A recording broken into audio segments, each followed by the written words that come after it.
기쁜 소식 하나 짚고 넘어가겠습니다. 그 K방산 네. 워낙 잘 나가고 있는데 수주 잔고가 100조 원을 처음으로 돌파했다고요. 그렇습니다. 요즘에 이제 K 붙고 이러면은 정말 고급 브랜드가 되는 겁니다. K 방산, KTV. 네. 우리가 이제 4대 기업, 방산 4대 기업의 이 수주 잔고가 사상 첫 100조를 돌파했습니다. 이게 정말 대단한 것인데 3년 6개월 만에 2배 이상이 증가되는 것이죠. 그러니까 이 상승 폭이 대단하다는 겁니다. 그래서 사해산 5년치의 일감이 앞으로 계속 들어와요. 계속 들어옵니다. 그러다 보니까 이게 우리가 뭐 4대 방산 기업도 있습니다. 그 외에 관련 기업들까지 눈, 코, 뜰 새 없이 일을 할 수밖에 없는 상황이다. 왜냐하면 세계 각국이 이제 방위 또 재무장 이런 상황이거든요. 왜냐하면 러우 전쟁이 끝난다고 하더라도 이 유럽의 방위 이런 군사 또 안보 이런 부분들에 대한 관심도와 국가의 대응은 더 높아질 수밖에 없습니다. 결국 이런 것들은 무기 구입으로 이어질 수밖에 없는 것이고 이따가 이제 우리 센터장님이 말씀하실 텐데 폴란드 같은 데서는 더 달라고 난립니다. 그러니까 이 K방산의 수요는 점점 올라가는데 우리 K방산이 대단한 이유는 정확한 납기, 그다음에 가성비, 특히 이게 미국산 탱크나 독일산 탱크보다 더 대단한 건 AS. 그러니까 고장나면 못 고쳐요. 그런데 우리는 탁탁탁탁 고쳐서 바로 탁발진이 되기 때문에 탄성을 지릅니다. 이게 바로 K방산의 힘, 바로 파워가 아닌가 싶습니다. 예, 폴란드 얘기 좀 해보겠습니다. 그 8월 15일이 우리에게는 광복절이었습니다만 폴란드에는 국군의 날이었다고 합니다. 열병식이 있었는데 하늘과 땅의 모습을 보면 이게 한국군의 국군의 날인지 폴란드의 국군의 날인지 헷갈릴 정도였다고요. 맞습니다. 그러니까 하늘에는 FA-50 경공격기, 국산 경공격기거든요. 이게 뭐 FA-50은 필리핀에서도 실전으로 확인된 그 위력의 전투기거든요.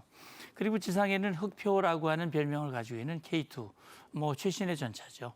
이건 뭐 독일의 레오파드 이상 능력을 가지고 있는 걸로 각광을 받고 있고, 그다음에 최고의 명품 자주포죠. K9 자주포. 이게 이제 도열을 했는데 카롤 나브로츠키 폴란드 대통령이 아주 상당히 어깨에 힘이 들어갔어요. 그래서 지금 K2 전차 현재는 한 130여 대가 지금 납품이 돼 있거든요. 그런데 앞으로 1000대까지 늘려야 된다. 그럼 유럽의 어떤 나라보다도 가장 많은 전차 보유를 하는 그런 국가가 되는 겁니다. K2 전차가 실제 러시아, 벨라루시의 이 접경 지역에 배치가 돼가지고 주력 전차 역할을 지금 하고 있어요. 그래서 이 나브로츠키 대통령이 그런 얘기를 합니다. 지금 이제 러시아, 우크라이나 종전과 관련된 협상이 이어지고 있지만 종전이 되더라도 러시아의 위협은 변하지 않을 것이다. 그렇다면 이 전차 K방산 이것이 계속 러시아, 폴란드군의 주력 이 군사력이 될 것이다라고 하는 것을 예고하고 있습니다. 예. 뭐 폴란드 입장에서는 우크라이나 다음은 언제든 폴란드가 될 수 있다는 위기감이 있기 때문에 계속해서 국방력을 증대해 나가고 있는 것 같습니다.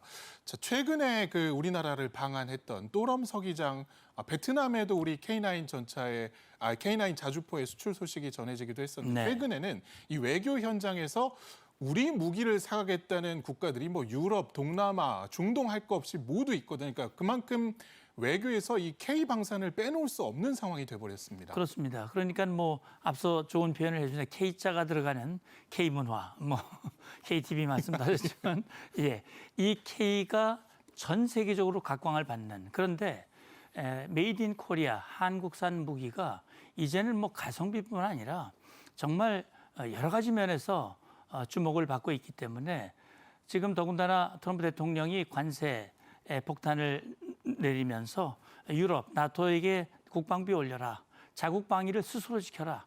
그렇기 때문에 당장 무기를 구입을 해야 되는데 그 납기에 맞춰서 제공해 줄 나라가 몇 안 되거든요. 이게 대한민국이 그 대안이 되고 있습니다. 따라서 지금 베트남이 이제 우리 한국과 방산군수공동위원회를 17년 만에 이번에 재개했다는 거예요. 그만큼 베트남이 한국과의 방산협력이 매우 중요하다라는 것을 이미 느낀다는 얘기고 그렇기 때문에 첫 번째 조치로서 K9 자주포를 도입을 했는데 K9 자주포 유저 국가들이 여러 나라가 있는데 공산주의 국가 중에서는 유일합니다. 베트남이 처음입니다. 그래서 이 베트남이 이 K9 자주포를 구매를 한다고 하는 것은 나토 서방 국가의 무기 체계와 호환이 되는 것이기 때문에 이게 사실은 이 베트남이 공산 국가이기 때문에 중국과 밀착된 것이 아니냐 그러지만 어떻게 보면 탈중의 신호가 아니냐 이런 것이 있고 이것은 역시 미국에게도 좋은 신호가 될 수가 있습니다.